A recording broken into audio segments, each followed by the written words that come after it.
It is a moment of great joy and pride for me to chair a meeting which is organized for hearing Professor Alak's lecture in memory of Dubey Deshmukh.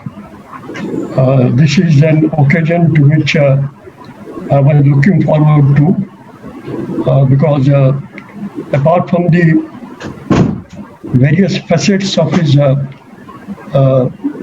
personality and academic achievements brought out by Nityananda in his introductory remarks, he has Dr. Alag, Professor Alag has a special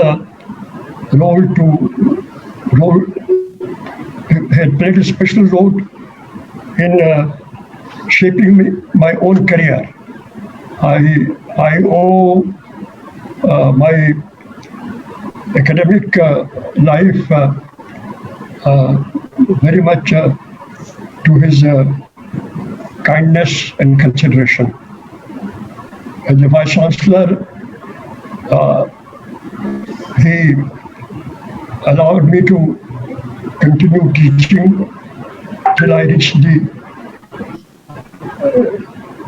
permissible age of retirement of a professor. So altogether, I had the honor of teaching in Jawaharlal Nehru University for about 8 years. And this was almost entirely due to Professor Alak. So you can imagine what a debt of gratitude I owe to him. It is very difficult for me to summarize what he has said. It is also not necessary because it was very clear-cut.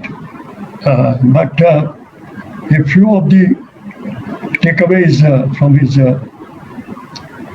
lecture I can mention. He is in favor of agricultural reform, but he would like it to be brought about in a phased, planned, and well-organized manner. The reform that has taken place in Indian agriculture has not followed this pattern. His other important point underlined by him is that in thinking of agriculture reform, one should not think of one size fitting all. For different agricultural zones or different agricultural products, the outline and thrust of agricultural reform should be different. And one point that he has very effectively made is that for the grain producing region, that is Punjab, Haryana and Western UP, MSP and procurement is of crucial importance. And there is no question of this being compromised. Another important point that he has brought out is that there is no choice between agricultural investment and spending resources for subsidizing for the poor. According to him, these choices must be combined with a much greater emphasis on agricultural investment, but always devoting some resources for subsidizing the food security needs of the poor. And he thinks that this can be done because partly by diverting the resources that are now being frittered away for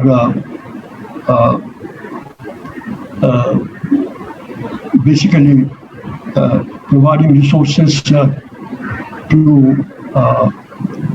entrepreneurs who are responsible for the heaviest accumulation of non-performing assets of the banks. Professor Alag has dealt very elaborately with the trade side of agriculture reform, both domestic and international trade side. And he has shown a remarkable grasp of the negotiations in the WTO on agriculture and the different phases in which India's position has unfolded in this negotiation. I think I was in Geneva when the Uruguay round of trade negotiations was being considered informally among the delegates. And I recall very distinctly that the main purpose was for the United States to be able to make a dent in the common agricultural policy of the EU in order to carve out a market for itself where it was in competition with the EU. That seemed to be the almost the entire purpose of the Uruguay round of negotiation in the beginning. Most of the informal discussions were centered on this issue. But as things evolved, what we found that US was able to make a very small dent in the common agricultural policy of the European Union. And ultimately, it has to side with the EU in trying to protect its own subsidy regime. And instead of being a EU versus US initiative, this issue was also turned into a North-South issue. I also recall that among the agreements that were reached and negotiated, we did not pay the attention that agriculture deserved in the negotiations on agriculture. We were more inclined to safeguard our position in the area of trims, services. We tried to justify the agricultural package by giving arguments which were not entirely based on facts. And one of them, very important among them, was that India did not subsidize, and therefore there was no question of Indian subsidies being brought to question in the negotiation.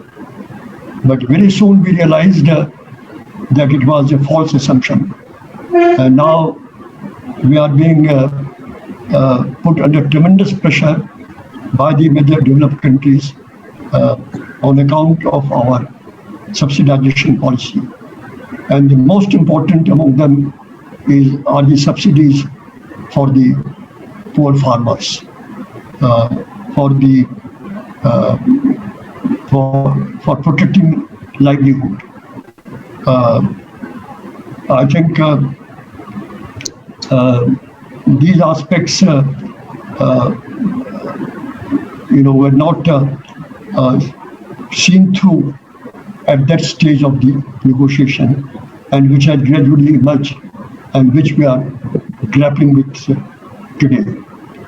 So basically, at this stage in our meeting, this is all that I want to say.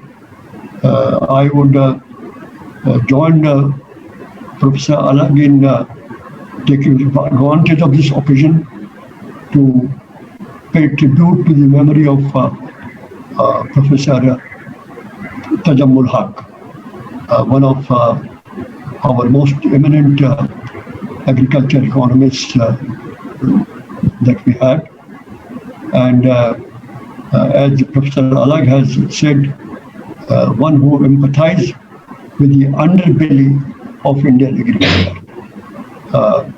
Those who are working on the margins of the agricultural sector to eke out their bigger living.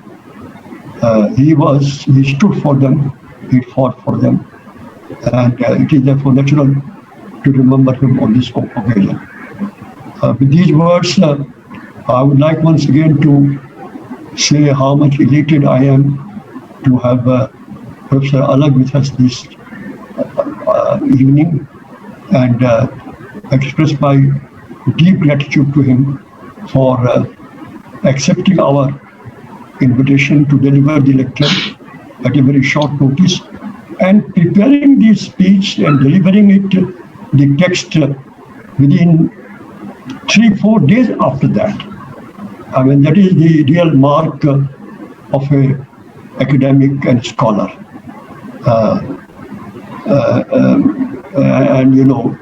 And that's why I think that our choice of imposing this burden on him at this short notice was quite correct. And as I said, that we are most grateful for his acceptance of our invitation and for his having delivered this speech. Thank you. Now, I shall request Professor Manoranjan Mohanty to propose a vote of thanks. I would just want 1 minute before that. I want to make it very clear that Professor Muchkund Dubey became a professor in the JNU after a regular selection committee where he competed with other scholars, and a very outstanding selection committee selected him as a professor. So I have to be given no thanks for that. He richly deserved it, and both the JNU benefited from him, and I hope he enjoyed his tenure at JNU. A great professor and a great university. Thank you. Thank you. Thank you. Sir. According to